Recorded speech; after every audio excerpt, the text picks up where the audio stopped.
Survivante d'innombrables tempêtes, Calypso connaît bien la fureur du vent. Elle qui depuis 35 ans a affronté la force monstrueuse des tornades qui balaient l'océan. Il y eut des heures d'angoisse.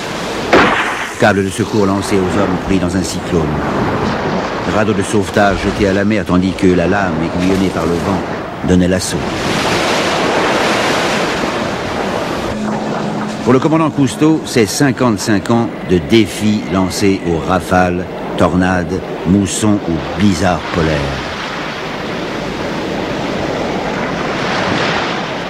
À l'image des coureurs d'océan d'autres siècles, Cousteau et son équipe luttent contre cette formidable puissance. Éole, dieu des vents qui présidait au destin des hommes de la haute mer.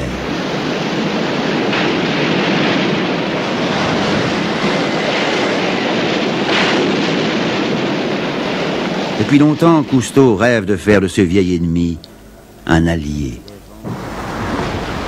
En char à voile, son équipe a sillonné le désert, des confins du Sahara aux franges de l'Atlantique, pour y étudier la faune marine.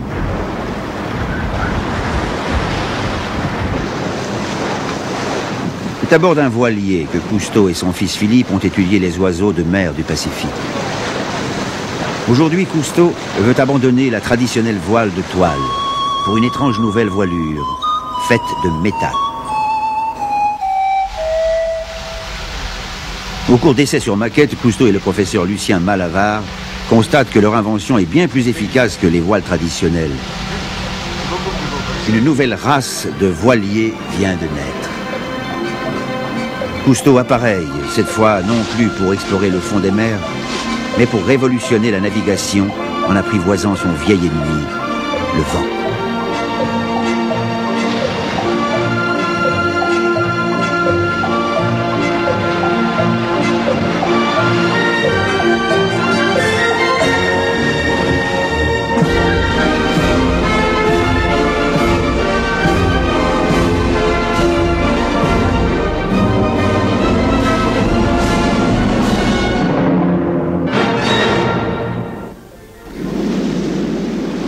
Dans sa quête ancestrale à sillonner la mer, l'homme a inventé toutes sortes de navires. À rame, à voile, à vapeur, à moteur, à propulsion nucléaire. Aujourd'hui, un nouveau type de bateau va subir l'épreuve du large. Un voilier avec une incroyable voilure.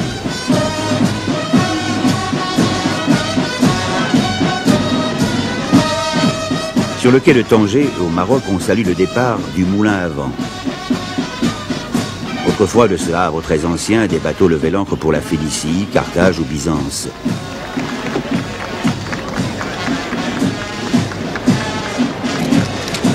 Aujourd'hui, Cousteau et son équipe mettent la voile pour traverser l'Atlantique. Mais en fait de voile, le seul moyen de propulsion qu'ils entendent utiliser est une colonne tubulaire qui s'apparente davantage à un phare qu'à une grand voile.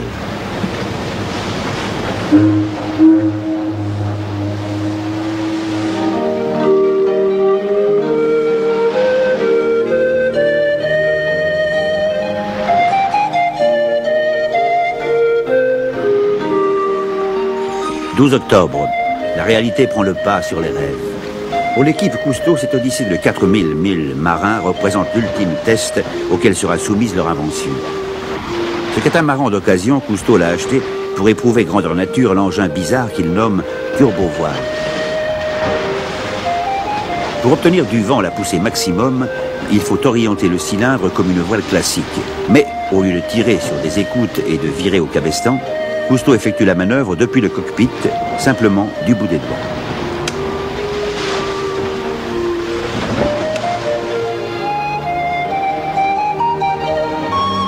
Pour prouver la puissance des turbovoiles, Cousteau a fait poser les scellés sur les moteurs pour toute la traversée. La théorie sera soumise aux épreuves de la réalité maritime. Arbitre impartial, l'ordinateur de bord enregistrera une impressionnante série de paramètres. Cousteau a baptisé son bateau expérimental Moulin à vent. Ce nom est d'autant plus approprié qu'il est aussi celui d'un des vins favoris de l'équipage.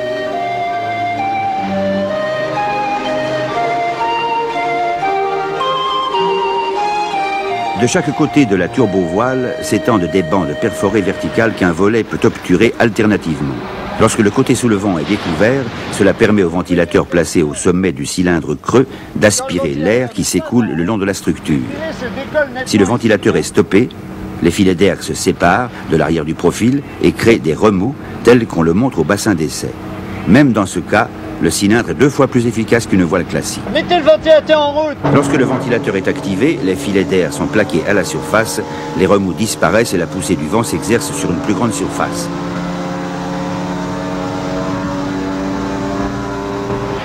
Le système devient alors 5 à 6 fois plus efficace qu'une voile ordinaire.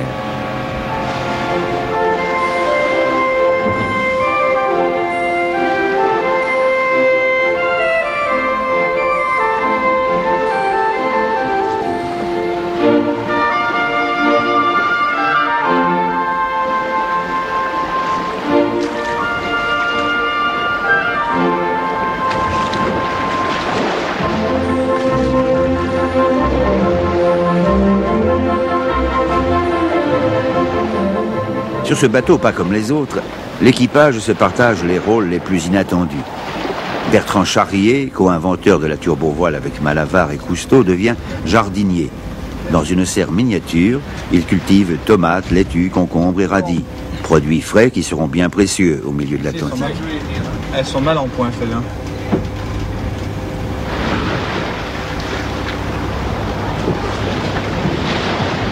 Aujourd'hui, je ne me suis pas rasé. J'ai encore sommeil.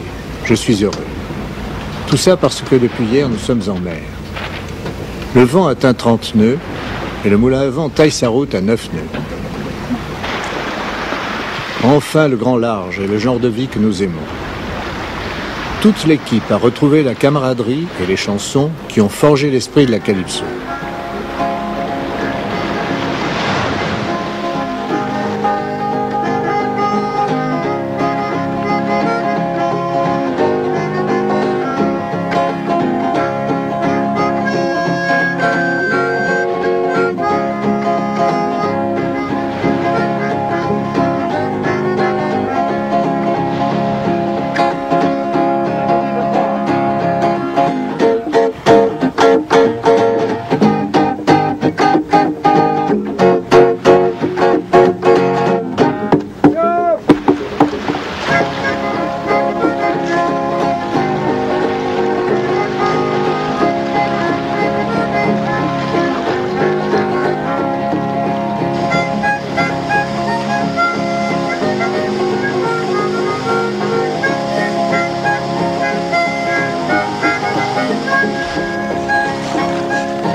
Un petit oiseau brun se pose sur le pont.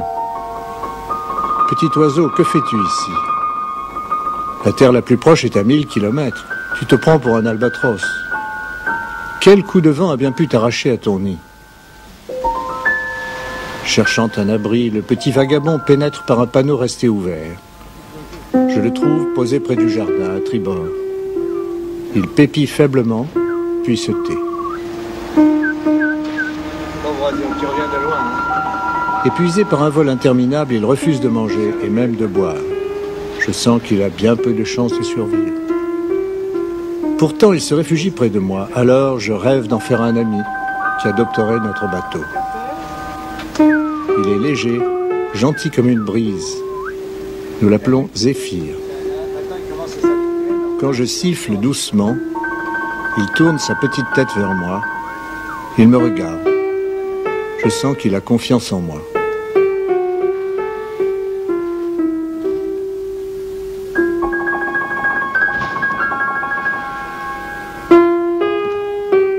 Zéphyr passe la nuit contre moi, dans mon sac de couchage. Le lendemain matin, je le dépose dans le jardin et je monte sur la passerelle.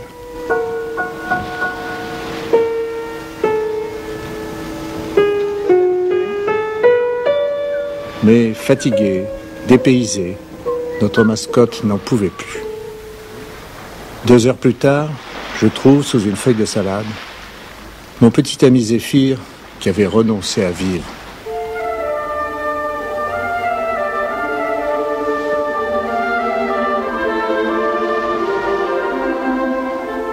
Pendant 2 semaines, c'est le calme plat. L'équipage est frustré et le bateau est presque encalminé.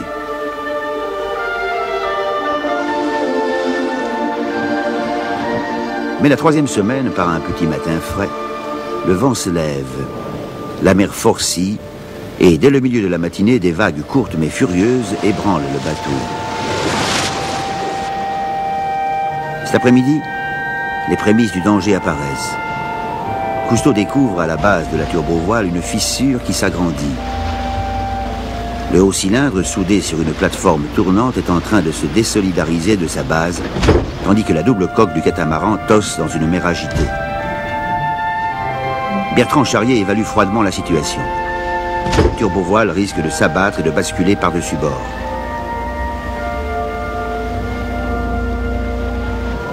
Il faut faire quelque chose. Quelque chose, il faut utiliser cette journée pour faire quelque chose. Si ça pète, ça pètera, mais c'est une bénédiction du ciel de cette journée. Essayons d'en faire quelque chose. On va aller vite. Bon, il y a une solution aussi avec des câbles, hein, quand même. Toute la nuit, Talon et Charrier tendent des câbles d'acier pour aubaner le cylindre par l'intérieur. Le moulin à vent est en plein milieu de l'Atlantique. Il n'y a rien d'autre à faire que d'aller de l'avant.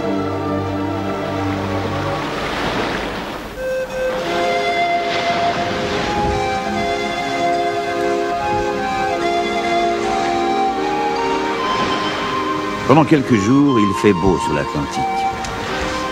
Le moulin à vent, avec son mât blessé, étayé de câbles d'acier, poursuit bravement sa route, sans incident. Notre jardin flottant a maintenant 1 mois. Nous en fêtons la première récolte. S'il est vrai que le résultat n'est pas très impressionnant, pour Cousteau, cette minuscule serre symbolise aussi la puissante source d'énergie enfin domptée. C'est le même soleil qui enfante le vent et fait mûrir les tomates.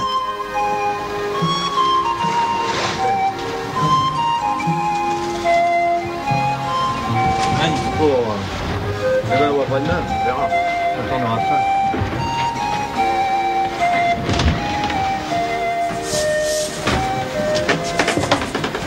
C'est à Bertrand Sion, chef plongeur et chef cuisinier, que revient l'honneur d'en confectionner une modeste salade. On se raffinera un peu. Sion n'est pas vraiment impressionné et continue de préparer une grosse omelette. Et ça fume. Regardez, ça fume. C'est les légumes du jardin? Oui. Non, non. Pas exagéré. Allez, attends. Comme en famille, Cousteau sert lui-même les 6 membres d'équipage. Chacun d'eux est un ami et aussi un spécialiste. Talon le mécanicien, Voilà. Pas un gros morceau, mais on s'en Sion le plongeur, Breslin opérateur et plongeur, Guy Joisse officier radio et ingénieur du son. Suivant.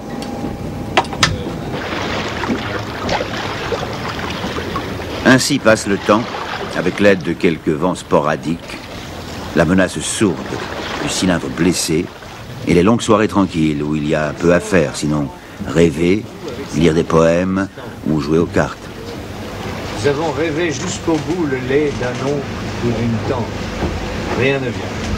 Notre cerveau bout dans l'idéal, feu qui nous tente et nous mourrons. Restent debout ceux qui font le tour de la rampe. Et vite, il va falloir éteindre, hein.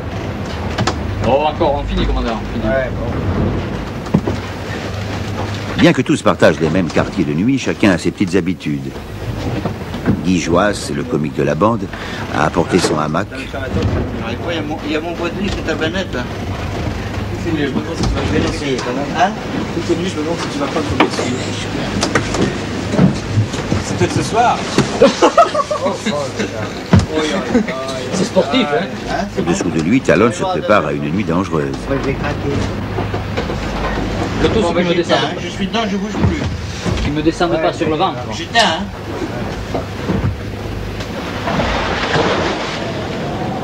Les nuits ne s'achèvent pas toutes paisiblement. Voilà qu'il va falloir négocier un orage avec son cortège de bourrasques et de vagues menaçantes.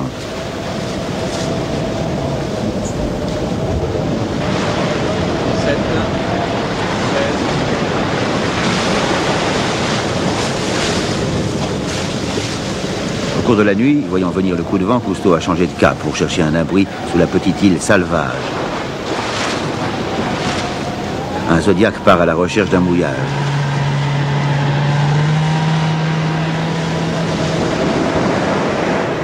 Ici, la houle levée par la tempête affronte la barrière naturelle des récifs entourant l'île, ce qui engendre un ressac redoutable, interdisant l'accès de l'île aux voiliers.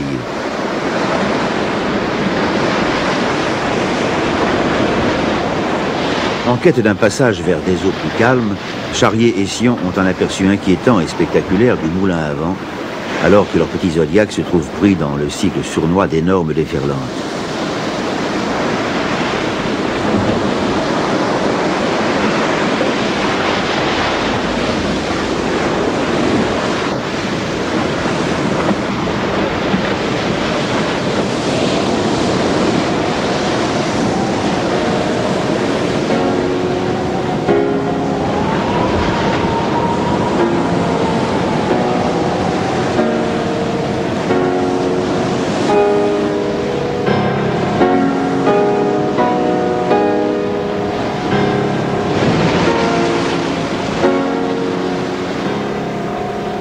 Les récifs frangeants de l'île Salvage ne livrent aucun accès facile à un abri sûr.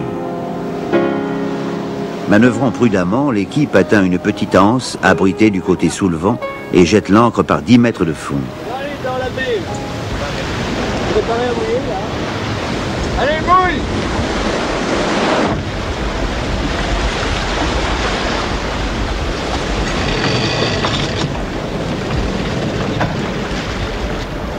Lambeau de terre déserte, l'île Salvage a toujours représenté un danger pour la navigation en Atlantique.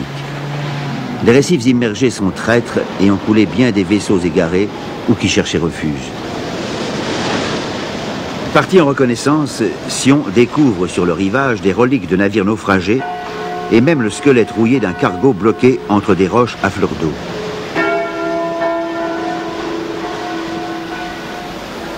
Par là dans ce truc. C'est un peu petit quand même. Ah oui. Zodiac Mark II, c'est pas suffisant. Pour Cousteau, cette escale imprévue sera l'occasion d'une brève visite au calme qui règne au sein des eaux balayées par le vent, dans l'ambiance recueillie des cimetières marins.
Cette plongée a permis un moment de diversion, mais Cousteau est rongé d'une inquiétude croissante.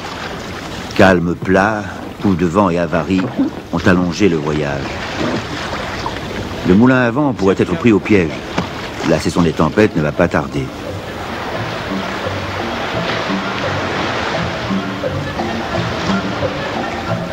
L'équipe décide de faire route sans délai, filant 9 nœuds par brise régulière. L'efficacité de la turbovoile dépasse les espérances. Mais bien que l'engin ne donne aucun signe de faiblesse, Cousteau reste préoccupé par les réparations de fortune qui maintiennent la turbovoile.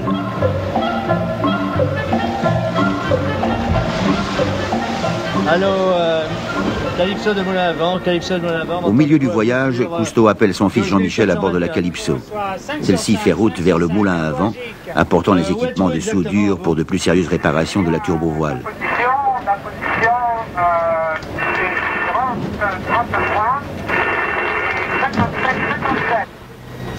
D'après les points, les deux bateaux ne sont plus qu'à 1 jour de route.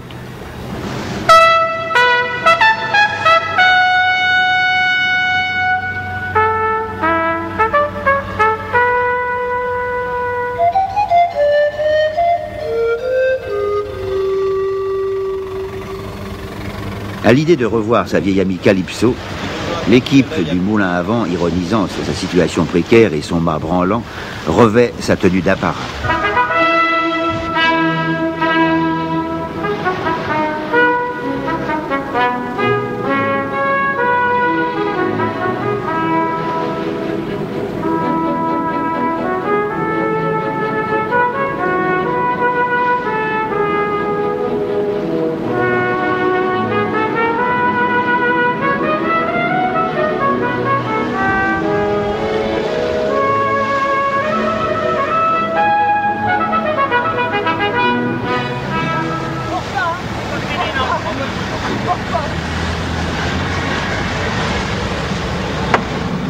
Les retrouvailles du père et du fils et des deux équipes sont observées de loin par Simone Cousteau qui, décidément, préfère sa fidèle Calypso au drôle de bateau de son mari. Afin d'éviter de compromettre la mission, les réparations doivent être effectuées d'urgence, si possible en cours de route. Pour simplifier les manœuvres, Calypso prendra moulin à vent en remorque.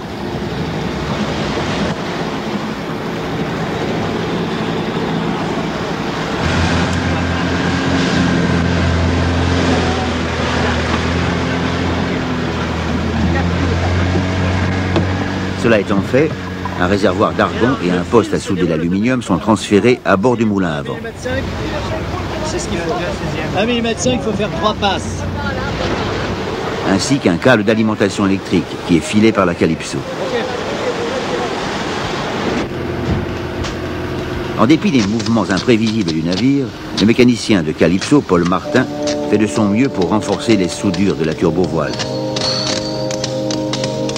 Bien que réconforté par cette opération, Cousteau est conscient que 34 jours se sont déjà écoulés, bien plus que prévu. Et il sait aussi qu'à la mi-novembre, les tempêtes en Atlantique sont fréquentes et souvent sauvages.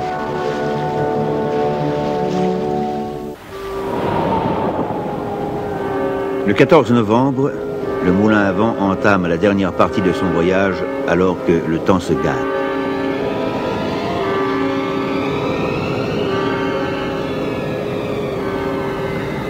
À l'écoute des prévisions météo, Cousteau, Charrier et Joisse reçoivent de mauvaises nouvelles. Un ouragan s'annonce, ne leur laissant qu'1 ou 2 jours de répit.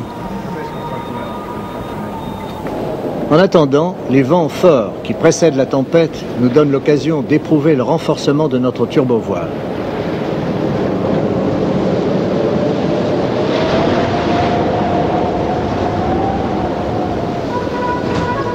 Autour de nous, la mer se creuse. Ébranlée par des vagues de 5 mètres et un vent de 45 nœuds, la turbovoile nous emporte à plus de 11 nœuds, plus vite que la Calypso.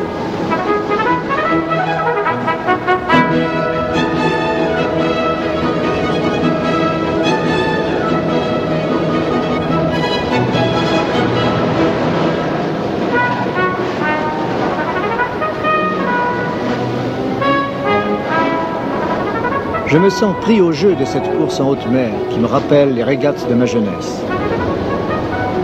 Vague après vague, nous rattrapons Calypso. Malgré notre coque balourde, nous semblons souffrir moins qu'elle.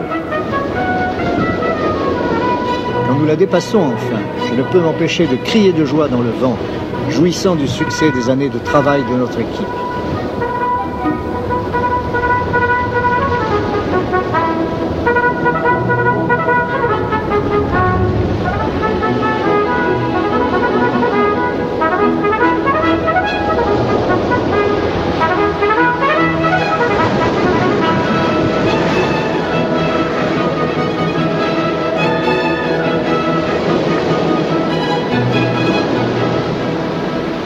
Quand, exalté, mais épuisé, je cède la passerelle à Charrier, le vent et la mer s'enflent encore et la situation devient sérieuse. Dans notre abri précaire, nous sommes rudement bousculés. Le repas devient acrobatique, tandis que les vagues s'écrasent contre la coque.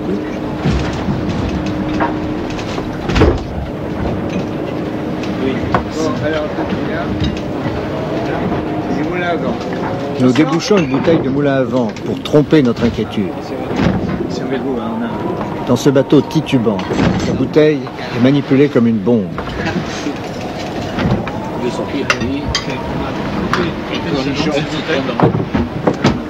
Nous n'échangeons plus que quelques mots. L'atmosphère est pleine d'anxiété.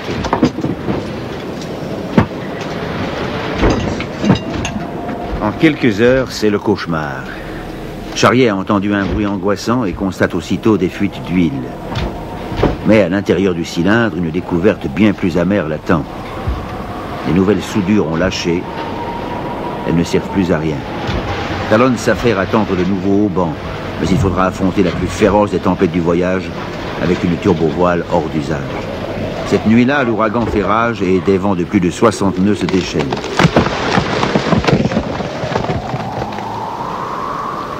À l'aube, à 2 jours seulement de New York, Cousteau appelle Calypso avec d'affligeantes nouvelles. Ça, le moulin à vent, Calypso, le moulin à vent. Oui, moulin à vent, on vous entend très bien. Je vais vous expliquer ce qui s'est passé pendant la nuit. Vous savez qu'on a perdu le mât, mais je vais vous dire comment ça s'est passé. C'était pendant mon quart. Il y a un des tyrans qu'on avait installé à l'intérieur pour renforcer les soudures qui a lâché. Et j'ai vu que le mât oscillait de plusieurs centimètres à la base. À ce moment-là, Bertrand Charrier est monté sur la passade, on a décidé que le mât allait tomber. Alors je suis venu vent arrière de façon à ce qu'il tombe vers l'avant, ce qui s'est passé quelques minutes après. Mais de toute façon, on ne blessé personne parce qu'il était tombé sur l'arrière, il risquait d'y avoir 1 ou 2 morts. Alors il est tombé sur l'avant et a disparu dans l'eau immédiatement. Le bateau n'a absolument aucun dommage. Mais évidemment, on n'a plus de radio, on n'a plus de satellite, À bord, maintenant, nous sommes tous en pleine forme. On est un peu déçus, bien sûr, mais on a le moral. Tu sais, Jean-Michel, ce qu'on a perdu, ce n'est que la quincaillerie. Mais on n'a pas perdu confiance. Et nous recommençons. Alcyone. Pour son 2e voilier, Cousteau a choisi le nom de la 2e fille d'Éole.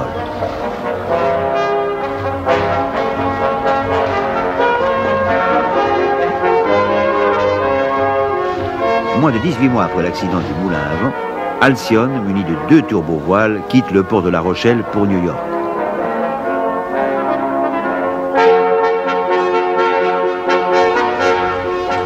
Le catamaran de fortune, qui a perdu la première turbovoile, fait place à une coque dessinée par Mauric dont la fine étrave fendra la vague. La double poupe assurera la stabilité. C'est à Bernard Deguy, un vétéran de la voile, qu'est confié le commandement d'Alcyone. Cousteau est déterminé à perfectionner l'invention de son équipe et à préfigurer avec Péchinet les bateaux de demain.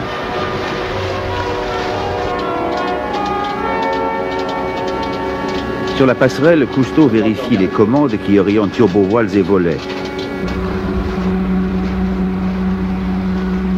Les valeurs mesurées par des dizaines de détecteurs s'affichent sur l'écran d'un terminal.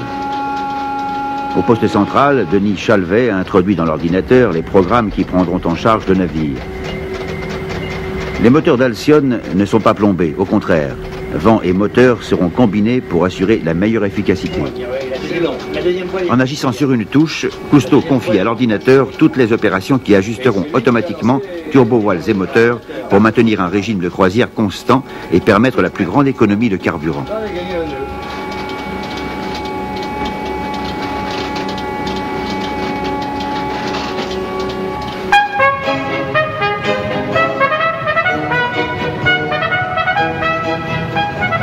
Alcyone, c'est à la fois le plaisir de la voile et une sérieuse percée technologique.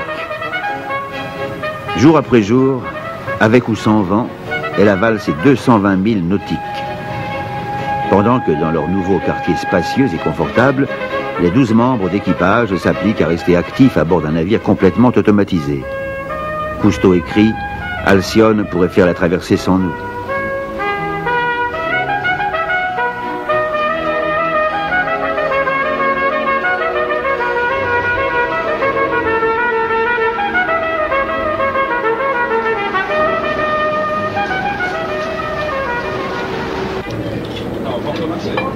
Bertrand Sillon règne désormais sur une cuisine plus fonctionnelle. Four à micro-ondes, compacteur de déchets, lave-vaisselle. Sans se soucier d'un jardin ou de jardinier, il confectionne en paix des tartes au citron. Alcyone, qui maintient sa vitesse de croisière, atteint l'île aux Chèvres aux Açores et se faufile dans le canal étroit qui divise l'île avant de s'élancer vers le grand large.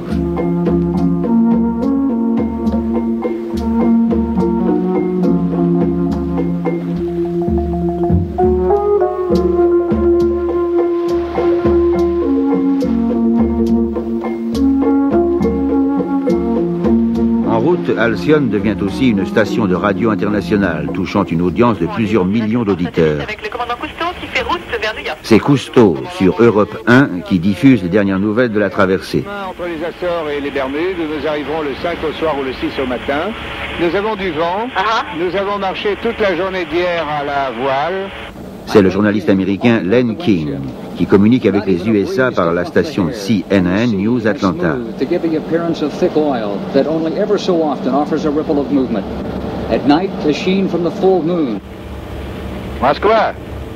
Et le journaliste russe Vladimir Krivotcheyev, qui envoie les nouvelles par Radio Moscou, épelant ici Sargasse à un correspondant perplexe. Semyon, Anna, Rodion, Grigori, Anna, Semyon, Olga, Vassili, Olga. Sargassova. La mer des Sargasses et ses légendes. L'Alcyone ralentit pour permettre à Preslin, Sion et le biologiste Murphy d'explorer un domaine autrefois chargé de mystères. D'après les récits des premiers navigateurs, les navires venaient périr ici, empêtrés dans la masse de ces algues flottantes.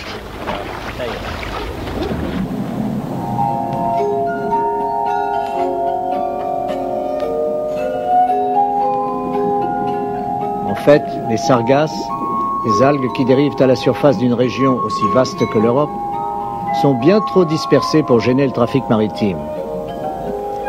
Ces flottilles vivantes sont prisonnières d'un immense courant tourbillonnaire au centre de l'Atlantique tropical. Une foule de petites créatures trouvent un abri au cœur de ces prairies flottantes. L'une d'elles, le minuscule poisson des sargasses, est parfaitement camouflé avec son corps hirsute dans cette jungle miniature. Il a l'air faible, inoffensif, mais c'est au contraire un féroce chasseur, bondissant de sa cachette pour capturer dans le plancton un gibier plus petit que lui, avant de se retirer dans sa tanière mouvante.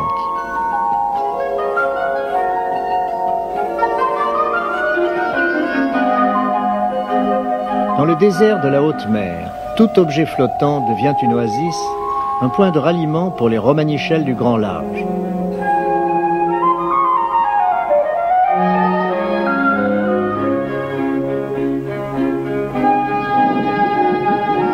En présence d'étranges poissons double-queue qui soufflent des bulles, les nomades hésitent à quitter leur havre dérivant.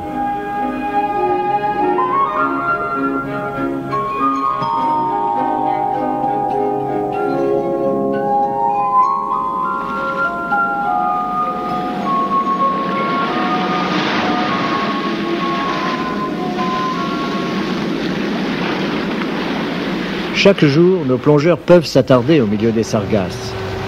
Alcyone, qui poursuit son périple vers New York, n'a pas besoin d'attendre. Elle est vite rattrapée.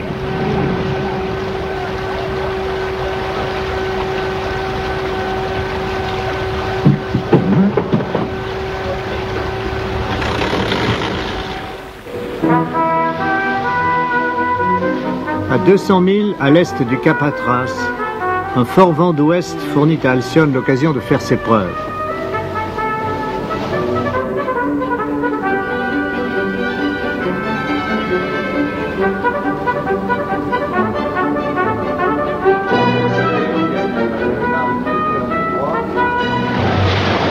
Peu à peu, les données accumulées par notre ordinateur démontrent l'efficacité des turbovoiles. Par vent de 27 nœuds, nous maintenons notre allure à 11 nœuds, plus vite que nous espérions. Mieux encore, nos moteurs ne consomment plus que la moitié de ce qu'il faudrait sans vent. Cela prouve que les navires de demain pourront réduire considérablement leur consommation, ainsi que la pollution de l'air et de l'eau.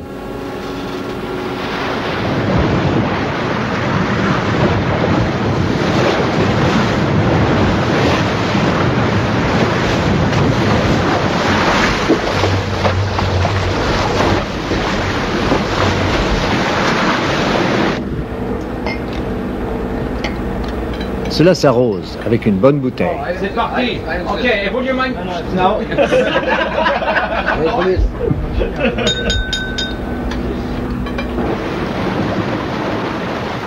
Au dehors, le pont est balayé par les embruns, tandis que je veille, confortablement installé devant mes instruments perfectionnés. Sur un voilier conventionnel de cette taille, plusieurs d'entre nous, trempés et gelés, seraient sur le pont affairés à régler les voiles.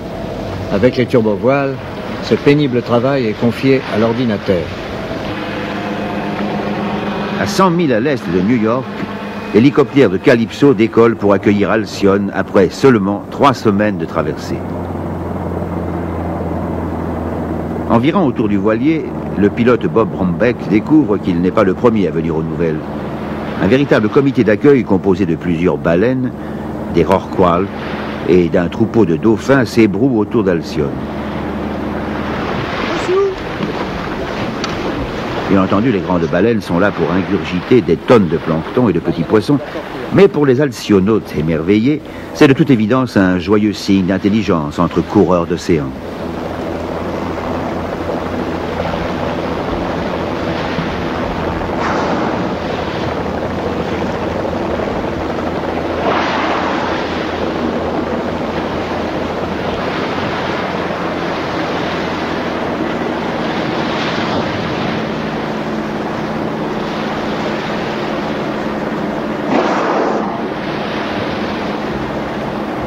C'est maintenant le tour de la Calypso de souhaiter la bienvenue à Alcyone et de l'accompagner pour le parcours final.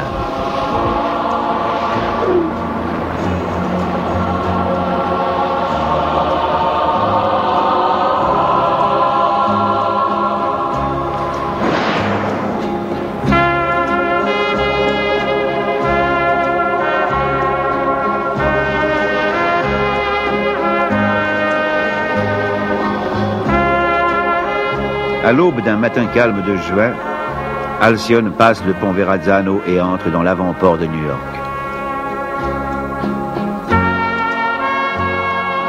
De La Rochelle au quai tant attendu de Manhattan, il ne reste plus à parcourir que 4 milles de liesse.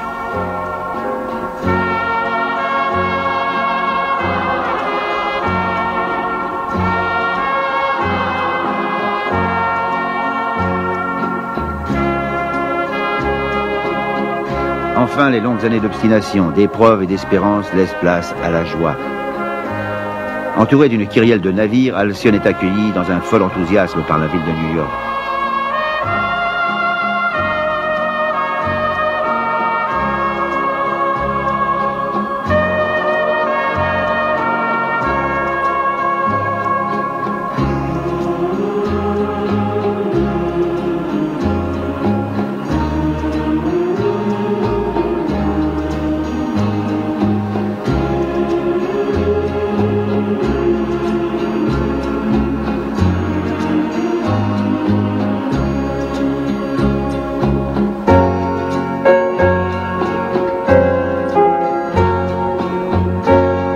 Poignée de fidèles quittent Calypso et les embarcations voisines pour monter à bord d'Alcyone.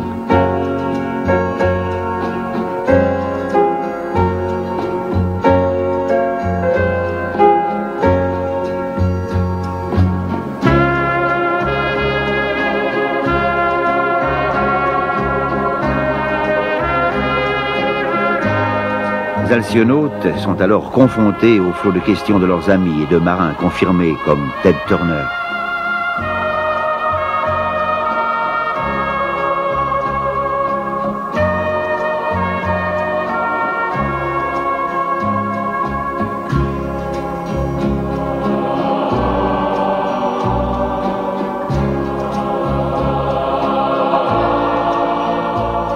Alors que le passé et l'avenir naviguent bord à bord, les trois inventeurs de la turbovoile, Malavar, Cousteau et Charrier, savourent ensemble un grand moment de bonheur.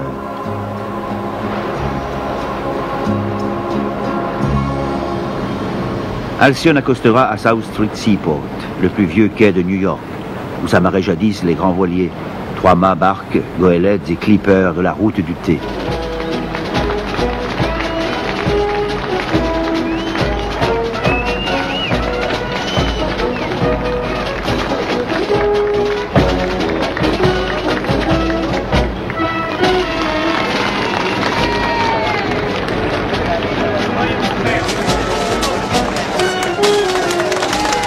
Acclamés comme les pionniers d'un nouvel âge de la voile, l'équipe Cousteau reçoit les clés de la ville de New York des mains de son maire, Edward Koch.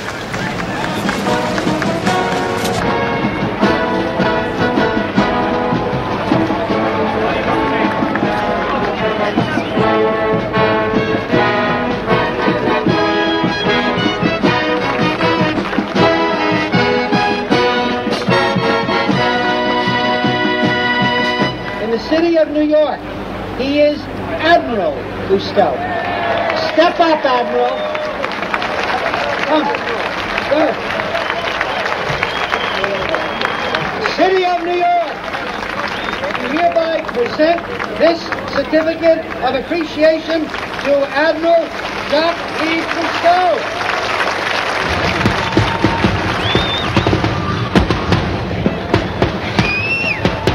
Ainsi se termine le voyage inaugural d'Alcyon sous une tempête de ballons, modernes offrandes au dieu Éole.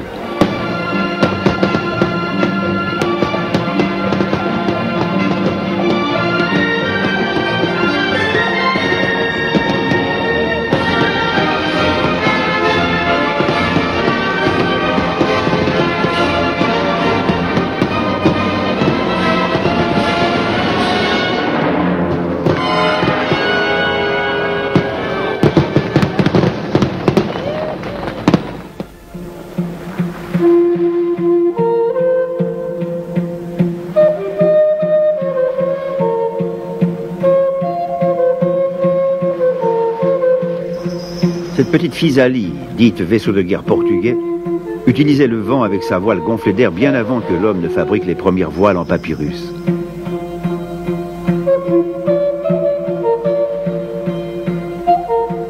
Cousteau est convaincu que le temps est venu de réinventer la voile antique et de maîtriser plus efficacement cette source d'énergie gratuite et inépuisable. Son équipe prépare maintenant des projets pour équiper de turbovoiles des gros navires de commerce.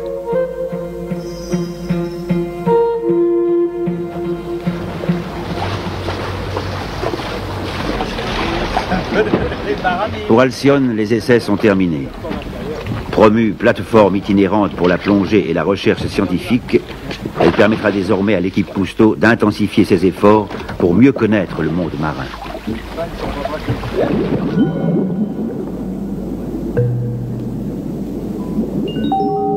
Ayant achevé nos études sur la propulsion éolienne, nous retournons au domaine de recherche que nous poursuivons avec ferveur depuis plus de 40 ans. Nous entamons un programme aussi ambitieux que tous ceux que nous avons entrepris jusqu'ici. Une expédition de 5 ans dans toutes les mers du monde avec Calypso et sa nouvelle petite sœur Alcyon. Ici, dans le vaste musée de la mer, nous posons nos mains sur les restes concrétionnés de navires qu'utilisaient les explorateurs d'autrefois. Mais si les vestiges d'autres époques sont conservés par la mer qui les a engloutis, le monde au-dessus d'eux a subi des changements considérables. Notre but est de redécouvrir le monde du silence que nous croyons connaître, d'enregistrer ces changements, d'imaginer l'avenir, de plonger dans les mystères et les merveilles qui demeurent.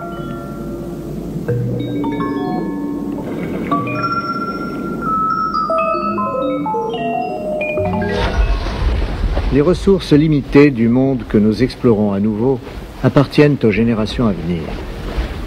Il nous faudra réinventer nos machines, nos façons de vivre, allier le meilleur du passé et du futur, comme le fait Alcyon, poussé par les vents du vieil Éole, mais gouverné par des ordinateurs aussi précis et aussi sensibles que l'instinct d'un oiseau de mer.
Cap Horn, le plus terrifiant passage maritime du monde.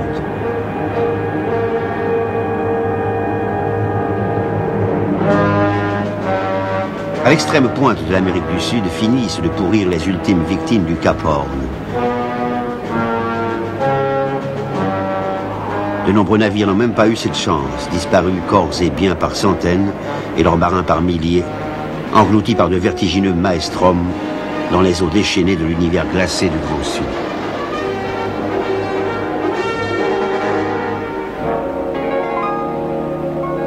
Dans ce domaine du vent et de la solitude, vivent les exilés de la nature, d'étranges créatures de l'ombre.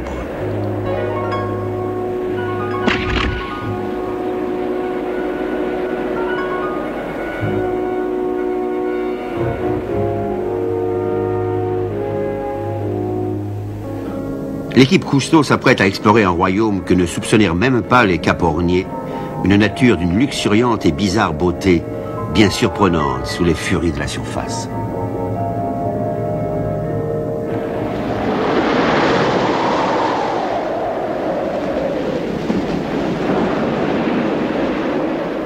Les plongeurs apprendront à leurs dépens que la menace est réelle.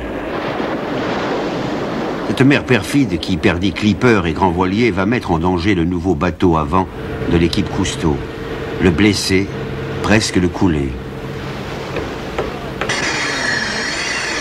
Ainsi commence cette redécouverte du Cap Horn, par un défi au vent au-dessus de la mer, et par une enquête sur les mystères de la vie sous les eaux les plus dangereuses du monde.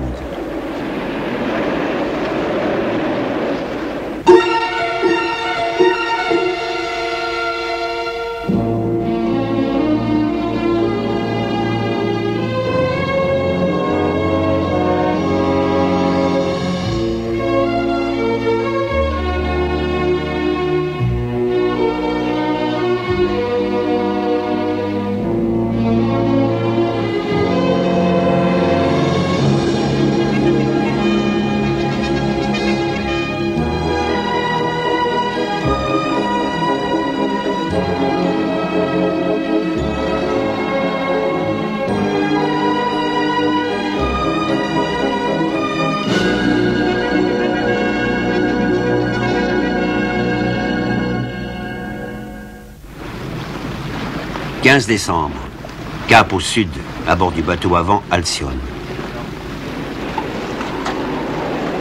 Le long de la côte de l'Argentine, de nouvelles combinaisons de plongées étanches sont essayées. Elles isoleront les plongeurs dans des eaux tellement glaciales qu'un homme non protégé y périrait en quelques minutes. C'est la première occasion de faire connaissance des créatures marines qui réussissent à survivre dans les mers glaciales de ce sud oublié.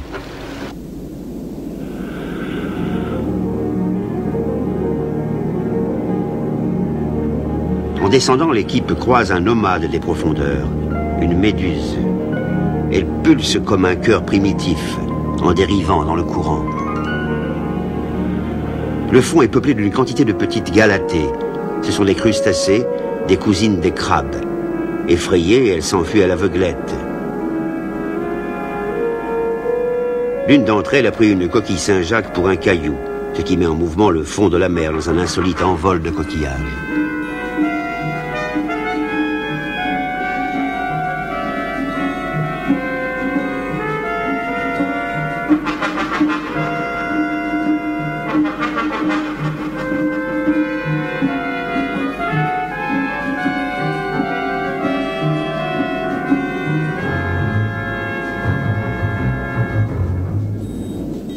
Pour un peu d'espace sur ces fonds encombrés, tout ce qui vit bouscule les voisins.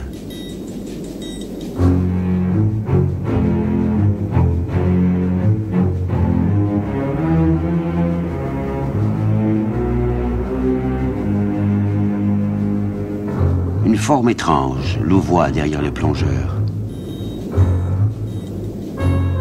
Ni anguille, ni serpent. C'est un des poissons les plus primitifs du monde. Une relique de l'ère paléozoïque, appelée myxine. Aveugle, dépourvue de mâchoires, l'espèce se nourrit des entrailles des poissons morts ou moribonds, gisant au fond de la mer.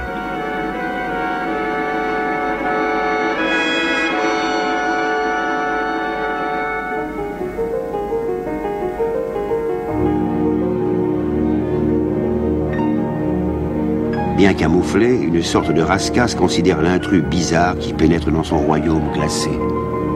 Il est moins inquiet de l'apparence de la bête que de ses bulles.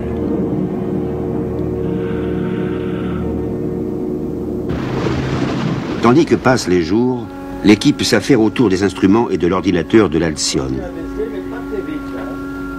Bientôt, ce bateau révolutionnaire devra subir les derniers essais de son système de propulsion par turbovoile. Un test pour la conception, les mécanismes et les hommes.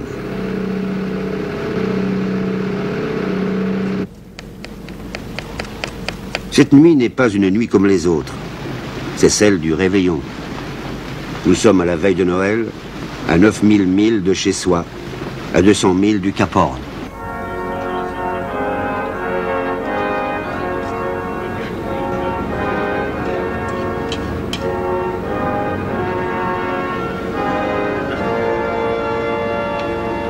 On trinque aux êtres chers qui sont loin, ou au succès des futures plongées. Au cours de la première semaine de janvier, l'Alcyone va et vient dans les chenaux glacés de la Terre de Feu. On instaure une sérieuse veille aux avalanches, tandis que le navire s'approche d'un imposant complexe de glaciers enserré dans les fjords de la chaîne des Andes.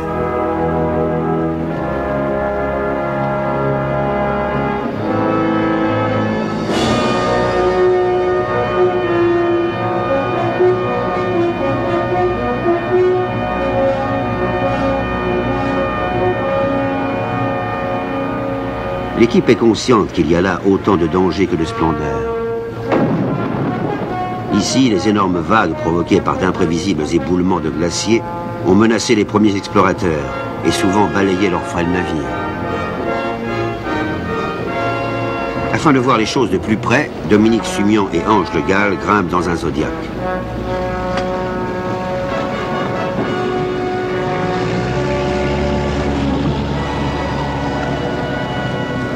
Tandis que les deux hommes regardent, des séries d'éboulements commencent.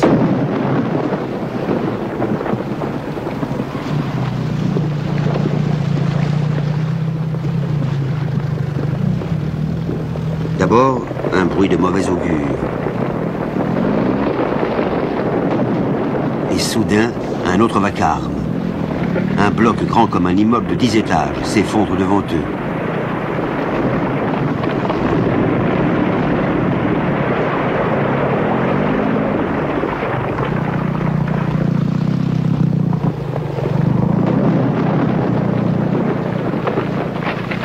Audacieux mais pas téméraire, Le Gall et Sumian reviennent au bateau. L'Alcyone approche de sa destination. Comme au temps des clippers avant le canal de Panama, elle a navigué plein sud pour longer la partie la plus australe de l'Amérique. C'était jadis la seule route maritime pour passer de l'Atlantique au Pacifique. Les cartes marines signalent un semi-d'île à l'extrémité du continent américain. La dernière est une terre dénudée appelée île Horn.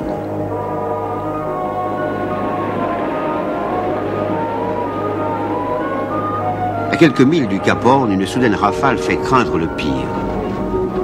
Sorti tout droit de la mythologie, un pétrel géant apparaît. Pour les marins de tous les temps, cet oiseau est un mauvais présage.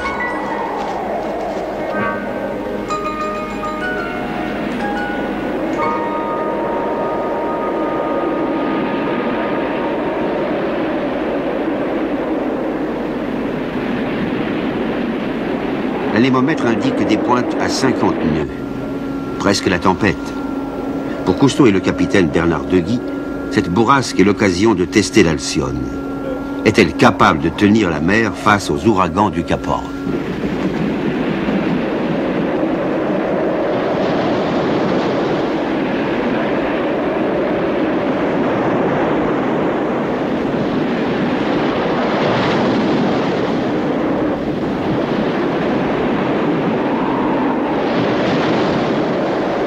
Quoique ballottée durement, l'Alcyone tient bon, tandis qu'apparaît droit devant le légendaire Cap Horn baigné de soleil.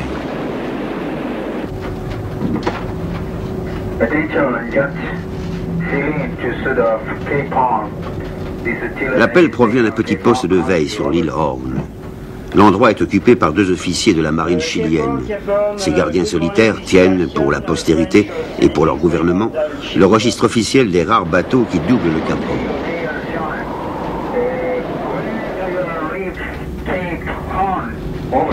I suppose I arrive in 20 minutes approximately, and I stay in this area for 2 or 3 days.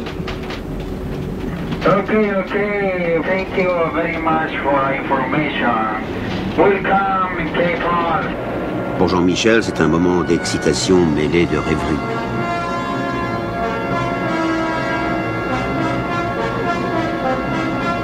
Pour des hommes comme nous qui aimons la mer, la face rocheuse du Cap Horn est davantage un monument aux morts qu'une montagne. Nous passons avec respect devant ce cimetière marin.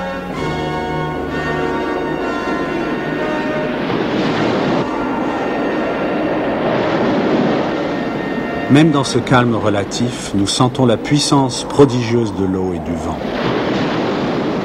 Nous imaginons les batailles désespérées qui se sont déroulées ici depuis 400 ans.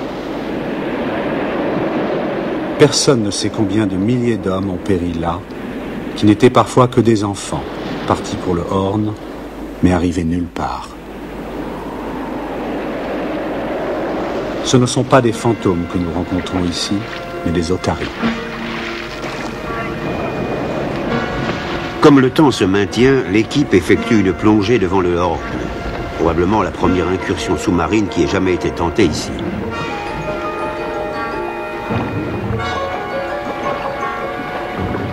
Courant et contre-courant secouent les plongeurs.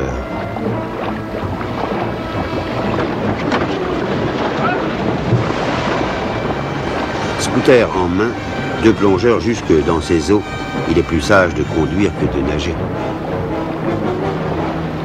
Et voilà, François Sarano et Clay Wilcox deviennent les premiers hommes à avoir doublé le Cap Horn en scooter marin électrique. Soudain, la mer froide et vide devient un terrain de jeu.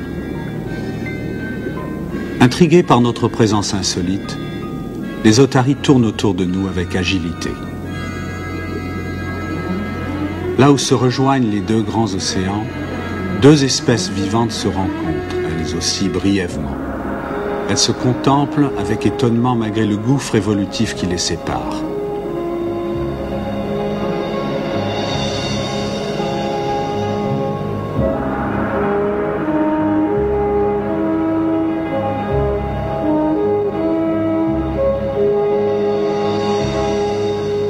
Émergeant pour me situer, j'aperçois dans le lointain le phare du Cap Horn. Une phrase de Jules Verne me revient en mémoire. Ici, seule une lumière bat qui signale le bout du monde.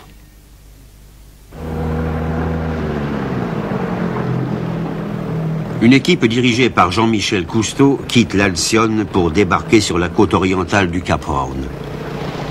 Le but de ce voyage de redécouverte n'est pas tant de faire revivre les légendes de mort du Cap Horn, mais bien plus d'en étudier la faune si peu connue au-dessus et au-dessous de la mer. Tandis que l'Alcyone explore la côte, l'équipe va reconnaître l'île. Elle commencera par escalader le sommet du Horn.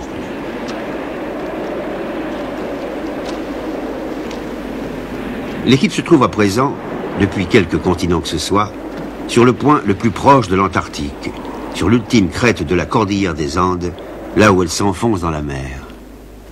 Pour tous les marins du monde, c'est une côte à éviter, pas à explorer.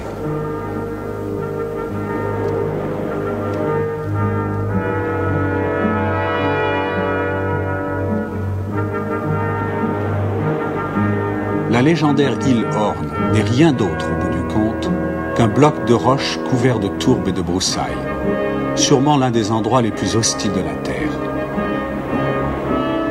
Tandis que nous approchons du sommet, une sorte d'excitation familière s'empare de l'équipe, celle qu'on ressent lorsqu'on se trouve là où peu d'hommes ont passé.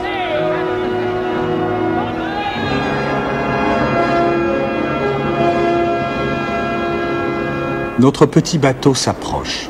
Il apporte des nouvelles qui vont changer notre joie en tristesse. L'information est parvenue jusqu'à nous par satellite. la navette spatiale Challenger a explosé il y a 1 heure à peine. Notre cœur se serre. Quelle ironie amère d'apprendre ce drame devant le passage maritime qui fut si tragiquement fatal à tant de découvreurs. Challenger n'a-t-elle pas disparu, comme une nef moderne au seuil d'un monde inconnu et hostile? Comme les aventuriers de la mer sur leur fragile caravelle, l'équipage de la navette partait pour explorer l'univers, voir la Terre de plus loin, là où elle est la plus belle.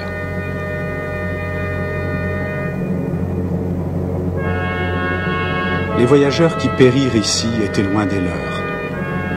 Au fur et à mesure que les mois passaient, les familles perdaient espoir. Aujourd'hui, au bout du monde, nous pleurons brusquement la perte d'un vaisseau de l'espace.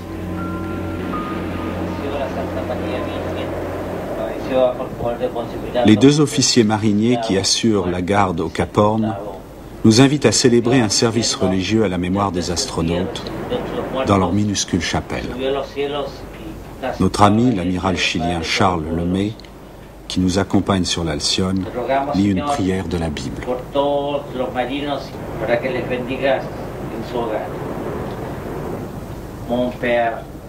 Français, Américains, Chiliens, sous le choc, nous retrouvons nos implorations d'enfants. Nous redisons les paroles de nos lointains ancêtres judéo-chrétiens dans nos 3 langues.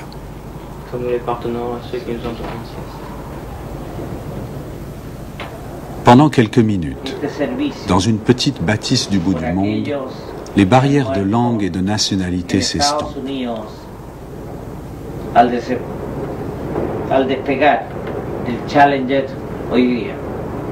Nous ne sommes que des individus d'une même espèce, avec le même cœur, tous mortels, tous unis dans la surprise et dans la peine.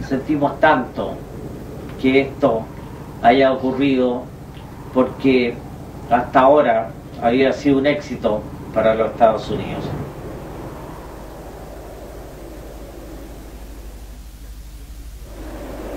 Depuis l'Alcyone, en ce même après-midi, nous plongeons pour explorer les lits de kelp qui sont très denses par ici. Nous tournons encore nos pensées vers les 7 astronautes disparus. Ils étaient comme nous des explorateurs. Ils avaient accepté le risque de la découverte de l'inconnu. Ils regardaient en haut vers l'infini des cieux. Nous regardons en bas à travers la mer, pour nous sans limite.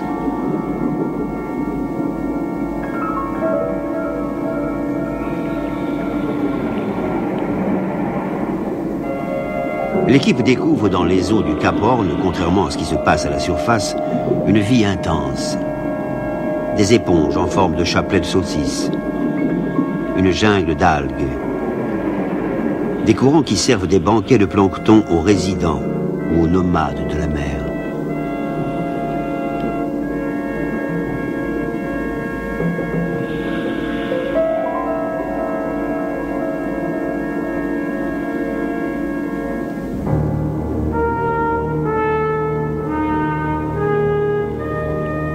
Nourris par ces riches courants, des foules de minuscules concombres de mer ont fait le long des stipes de kelp des immeubles en copropriété.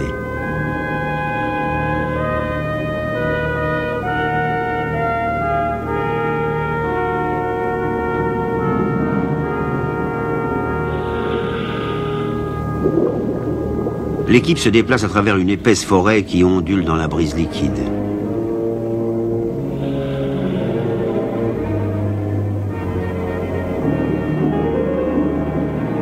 Cette forêt est à la fois un froid sanctuaire de vie et un terrain de chasse.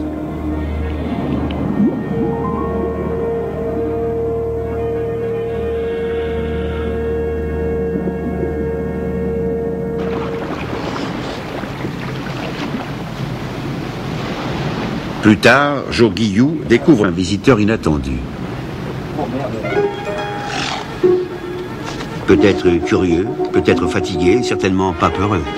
Une otarie a escaladé le Zodiac comme s'il voulait indiquer qu'il est là, disponible pour le cas où on aurait besoin d'un plongeur très expérimenté.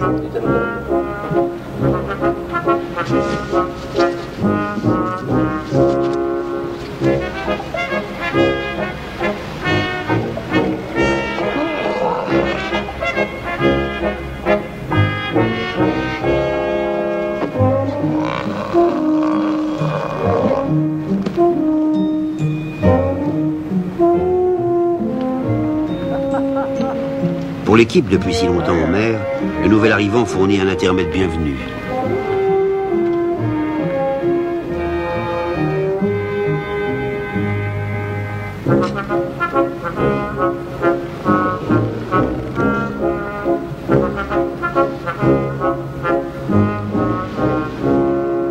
Mais ce qui intéresse surtout la star, c'est une petite sieste au soleil. Elle n'est impressionnée ni par son nouveau public, ni par des équipements assez inconfortables.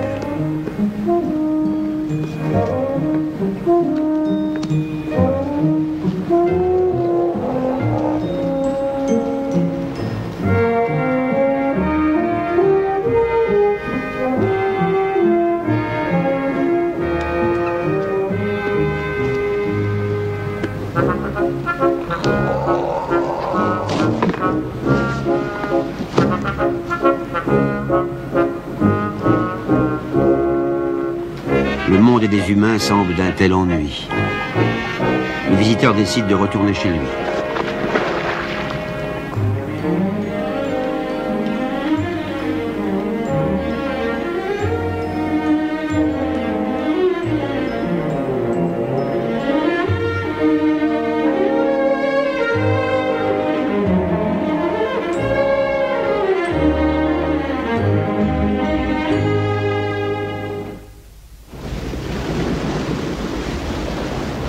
Sur ces dures mers du Sud que bravèrent les voiliers de bois à gréement carré, l'Alcyone, bateau à vent à coque d'aluminium, poursuit sa mission et ses essais. À la passerelle, Cousteau et son fils Jean-Michel choisissent un cap à l'est-nord-est qui les mènera jusqu'aux îles Falkland, où jadis les navires endommagés dans les parages du Horn venaient réparer leurs avaries. Le but, c'est la petite île Beauchêne, la plus esselée des Falklands. Un havre de paix, non pas pour les marins, mais pour les oiseaux de mer. Bon, mais il faut que tu choisisses tes coéquipiers. Moi, je crois que c'est pas mal d'avoir, en dehors de la caméra et du son, d'avoir Dominique et puis bien sûr François. Oui. Jean-Michel et 3 équipiers s'apprêtent à dresser un camp sur Beauchêne. Les falaises calcaires dont ils s'approchent sont rarement visitées. Le gouvernement des Falklands a fait de Beauchêne une réserve naturelle où il est interdit de mettre pied à terre, sauf aux scientifiques et à l'équipe de l'Alcyone. Notre arrivée coïncide avec le retour de la chasse des Gorfoussauteurs. Ils atterrissent dans les brisants, sur les rochers glissants, parmi les algues enchevêtrées. La vie, pour eux, ne semble pas facile.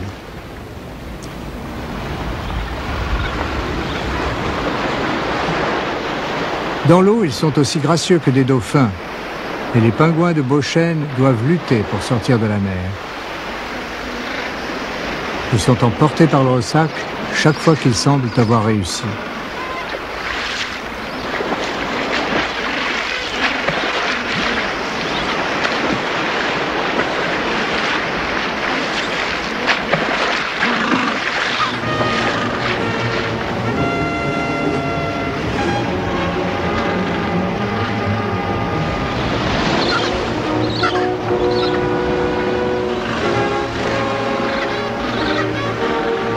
Par contre, hors de l'eau, les Gorfoussauteurs sont les plus agiles de tous les pingouins. Ils comptent aussi parmi les plus petits, environ 60 cm de haut. Ici, chaque printemps, ils sortent de la mer pour se reproduire. C'est la plus grande colonie de Gorfoussauteurs du monde. Où vont-ils durant les 6 autres mois de l'année? Cela reste un mystère.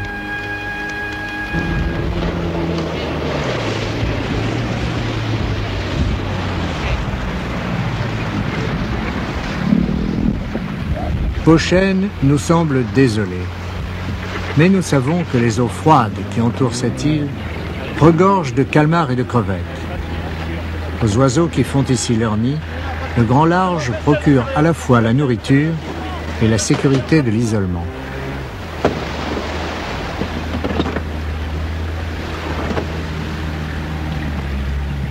Il ne faut pas longtemps à un comité d'inspection pour venir voir qui sont les intrus. Cette même curiosité qui nous amuse fait des pingouins des cibles faciles. Aujourd'hui comme hier, des dizaines de milliers de ces oiseaux sont massacrés dans les mers australes, pour leur chair ou pour leur huile. Ils charment même leurs bourreaux. Un marin écrivait qu'ils se tiennent debout comme des enfants en tablier blanc.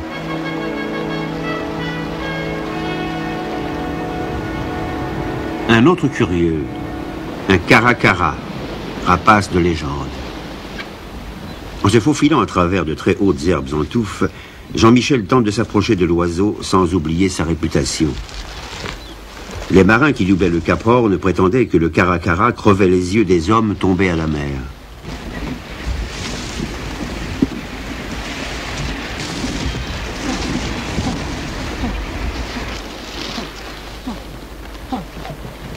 Ici, ces cousins du faucon font leur nid sur les hauteurs.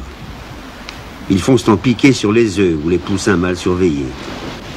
Mais eux aussi sont des parents qui s'inquiètent à l'arrivée des intrus.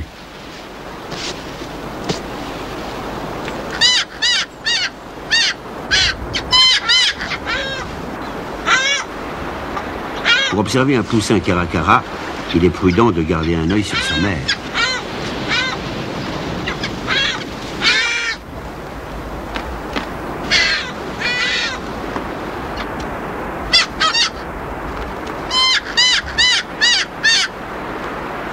L'avertissement a été compris. Le petit caracara sera laissé en paix, juste un peu ahuri. Jean-Michel et ses nouveaux amis contemplent un rassemblement phénoménal d'oiseaux. Plus d'1 million de pingouins, d'albatros, de cormorans mêlés les uns aux autres, en une foule si vaste qu'elle semble couvrir l'île.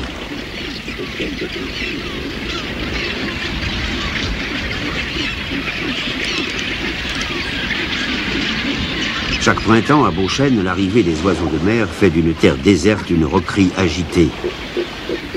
Des oisillons d'albatros se tiennent perchés au sommet du nid debout construit par leurs parents. Les gorfous sauteurs se protègent du vent derrière ces monticules.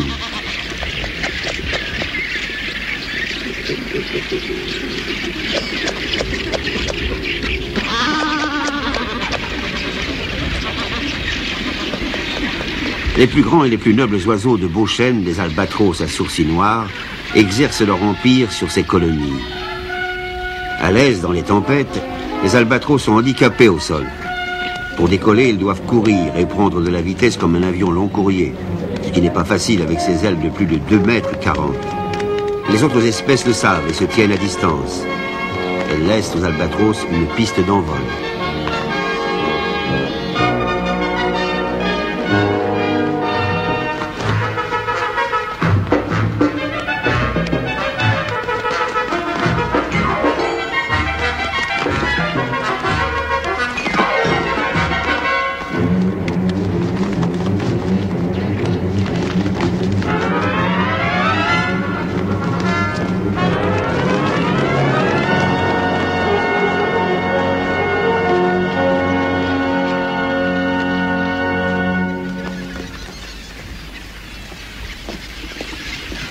En traversant l'île, nous remarquons un caracara, perché, prêt à fondre sur la première proie.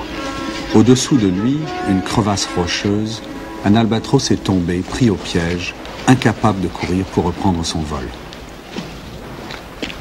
Si nous n'étions pas ici, l'oiseau serait condamné.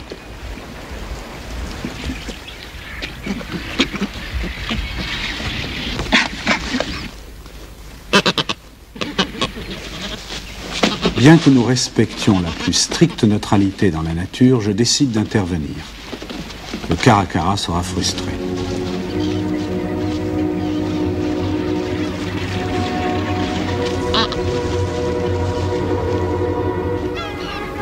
Je me demande ce que ce formidable voyageur a vu dans ses vagabondages. L'Atlantique Nord, peut-être, ou l'ouest de l'Afrique. Un albatros peut vivre plus de 50 ans. C'est un oiseau errant qui accomplit des milliers de milles chaque année. Mais ce prince des nuages, comme l'appelle le poète, a failli perdre la vie dans une étroite prison rocheuse. Reconnaissant ou simplement perplexe, le prince permet à un admirateur de lui offrir son amitié.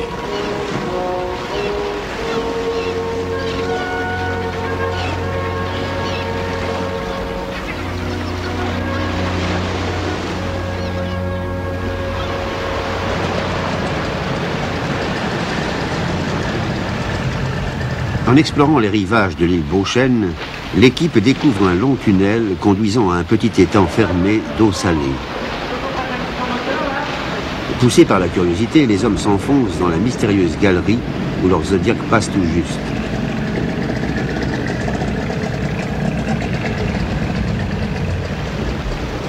Ils plongent dans la vasque sans se douter de ce qui les attend.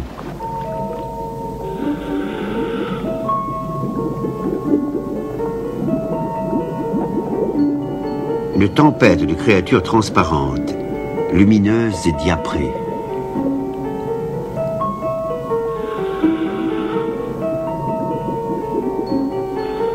L'équipe nage comme dans une fantasmagorie parmi ces délicats voyageurs du plancton. Salpes, siphonophores, méduses, que les marées et les courants ont accumulés dans cette alcôve rocheuse.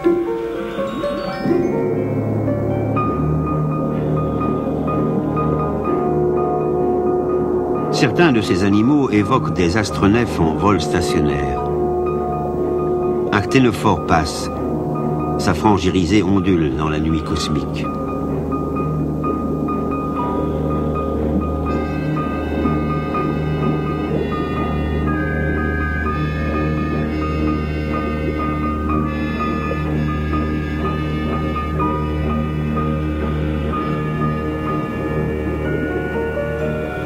Bien qu'ils semblent appartenir à un autre monde, la plupart d'entre eux sont de lointains petits cousins à nous.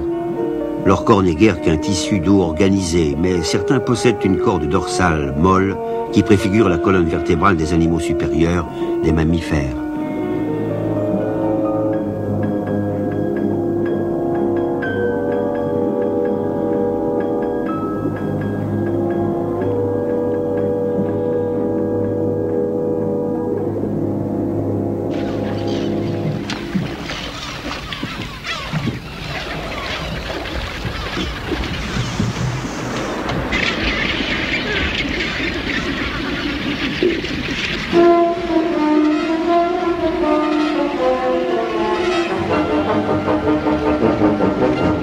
Les pingouins de l'île Beauchêne effectuent chaque jour de nombreuses expéditions de pêche. L'entrée dans l'eau peut être aussi difficile que la sortie, car ils doivent emprunter des sentiers rendus glissants par les algues et l'huile de leurs plumes.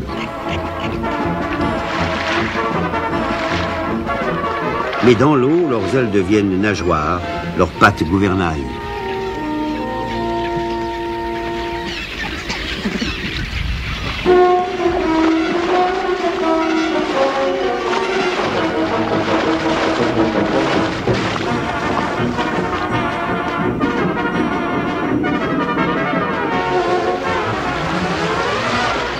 Ici, les petits corfaux sauteurs révèlent leur maîtrise de l'eau. Ils foncent comme des fusées dans le vaste océan. Par leur vitesse et leur agilité, ce sont les hirondelles de la mer.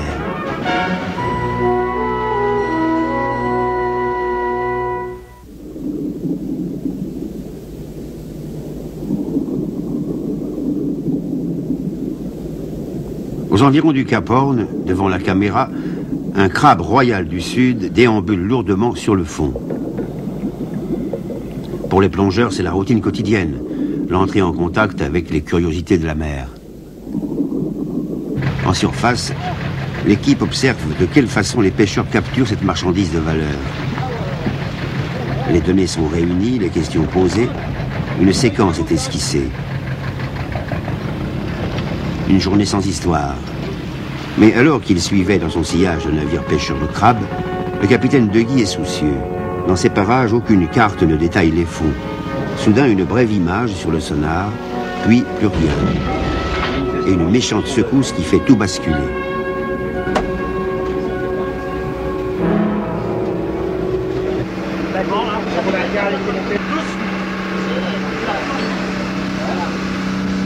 Le bateau a heurté un écueil caché, renversant hommes et matériel. En dégageant un panneau du plancher, le chef ingénieur Joe Guillou découvre que le bateau prend l'eau rapidement. L'Alcyone est en danger, loin de toute civilisation. Les plongeurs descendent aussitôt sous la coque pour évaluer la gravité des avaries. Tandis qu'à bord, on s'active à pomper et à fermer les cloisons étanches pour limiter les dégâts. Sarano et Wilcox ont inspecté une brèche dans la quille tribord. La partie longitudinale, quand il descend, là, Un trou grand comme un masque de plongée. Des soudures verticalement, mais pas à la base de la quille sur la coque. Pas à la base de la quille, enfin disons que c'est pas visible sous la peinture. Arraché aussi dans la collision, le transducteur du sonar tribord.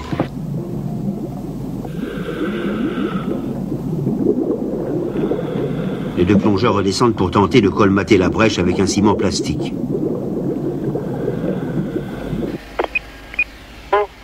Allô? Oui? Grâce à la liaison téléphonique d'Alcyone par satellite, un appel d'urgence est envoyé à Paris au commandant Cousteau, qui a quitté l'expédition depuis peu. Ne t'inquiète pas, il n'y a aucun problème de vie humaine, mais on a eu un gros problème. Qu'est-ce qui est arrivé? Eh bien, on a cogné un rocher en suivant un chalutier. Alors, oui. Alors, on est dessus, on fait beaucoup d'eau, mais on a quand même ralenti maintenant les pompes étales. Et ben, on est là, on va avoir besoin d'assistance. Je sais pas ce que je vais faire, mais je vais lancer la machine. De Paris, en quelques heures, Cousteau va mettre sur pied une équipe de secours à l'autre bout du monde. Et il va falloir qu'on lance la marine chilienne là-dessus. Hein. Et bientôt, un hélicoptère de la marine chilienne atterrit à proximité du lieu de l'accident, à la suite d'une série d'appels entre Paris, New York, Los Angeles et Punta Arenas dans le sud du Chili. Il apporte un ciment marin à prise rapide qui va permettre de colmater temporairement la quille de l'Alcyone et d'arriver jusqu'à la cale sèche la plus proche, à 3 jours de mer du lieu de l'accident.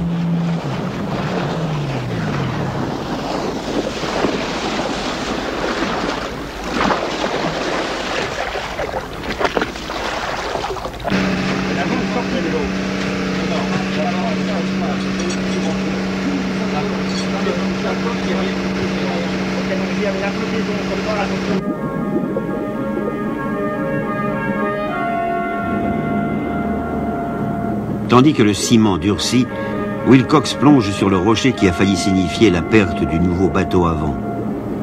Il trouve, au milieu d'algues encroutantes, quelques souvenirs à rapporter à la maison, comme des copeaux de peinture et des fragments d'aluminium tordus.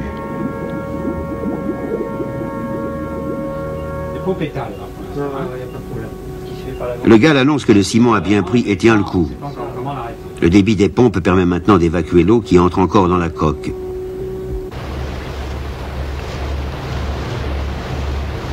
L'équipe va désormais faire route vers le nord afin d'effectuer une réparation sérieuse au chantier naval de Punta Arenas, au Chili.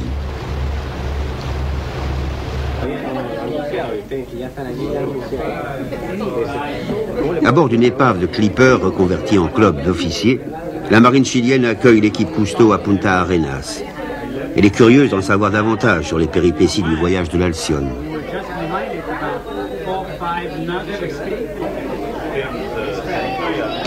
Une fois apaisée l'émotion de ce qui aurait pu être un désastre, l'équipe se détend. Plus concernés que jamais par les épaves, les hommes tirent des plans pour une ultime plongée.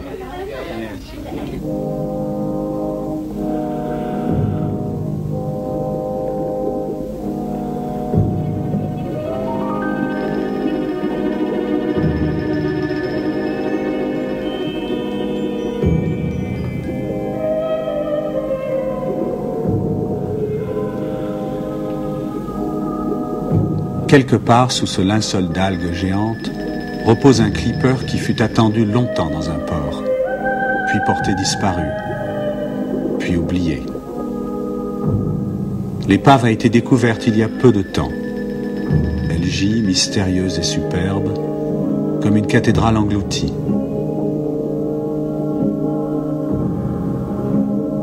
Nous avons exploré d'autres épaves inconnues, mais celle-ci, ensevelie dans cette forêt mouvante, près du Horn, hante nos pensées. Notre fier bateau à vent aurait pu connaître le même tombeau, dans des guirlandes vertes livrées aux poissons.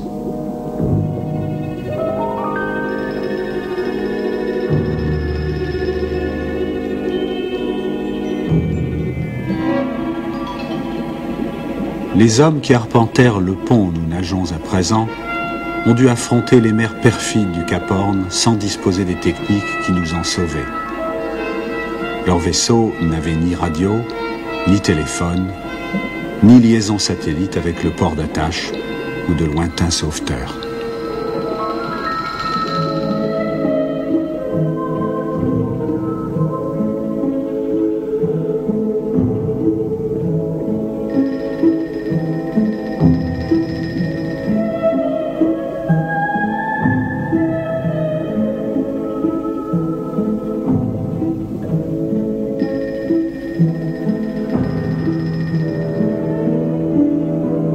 En son temps, fierté des ingénieurs, cet élégant clipper a rejoint le monde du silence, sans même avoir pu envoyer un seul message aux hommes.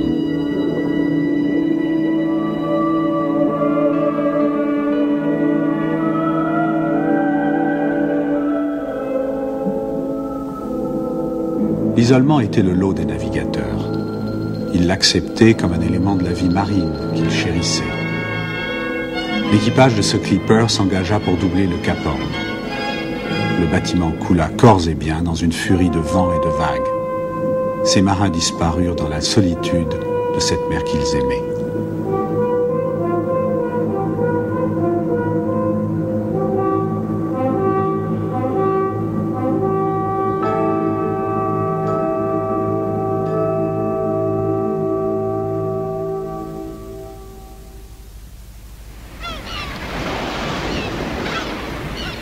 En se promenant sur le rivage rocheux de l'îlot Beauchêne, Jean-Michel avait trouvé de nombreux flotteurs de filets de pêche. Un indice qui ne trompe pas. Les oiseaux n'étaient pas les seuls à chasser par ici.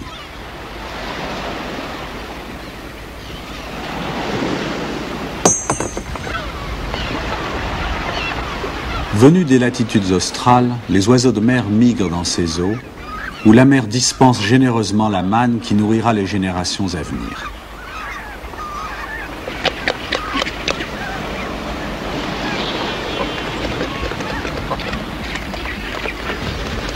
Ils ont survécu jusqu'ici dans cette solitude. Guidés par l'instinct ancestral, dotés par l'évolution des organes nécessaires, chaque parent est une petite usine volante, capable de traiter la nourriture marine qu'elle attrape et de la restituer à la demande aux petits affamés.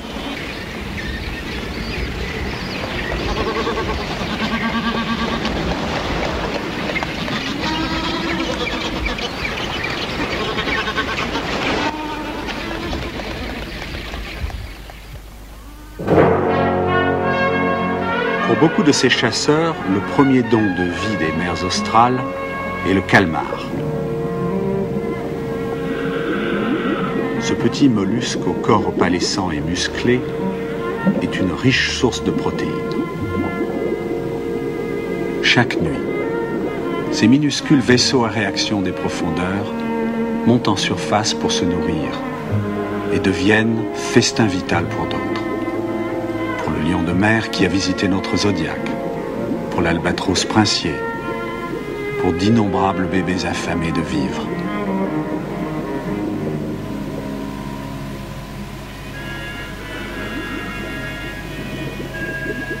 Les œufs gélatineux des calmars sont une promesse de prospérité, mais aujourd'hui l'abondance de la mer est menacée.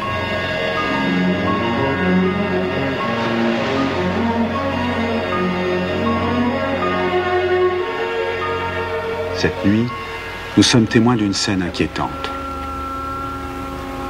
La nourriture des oiseaux et des lions de mer est désormais massivement exploitée par plus de 150 grands navires d'une cinquantaine de pays.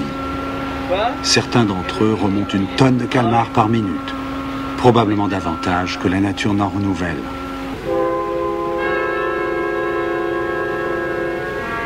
Dans ces mers dangereuses, c'est la technique des hommes qui nous a protégés. Mais elle obscurcit aussi l'avenir des élégantes créatures que nous laissons derrière nous.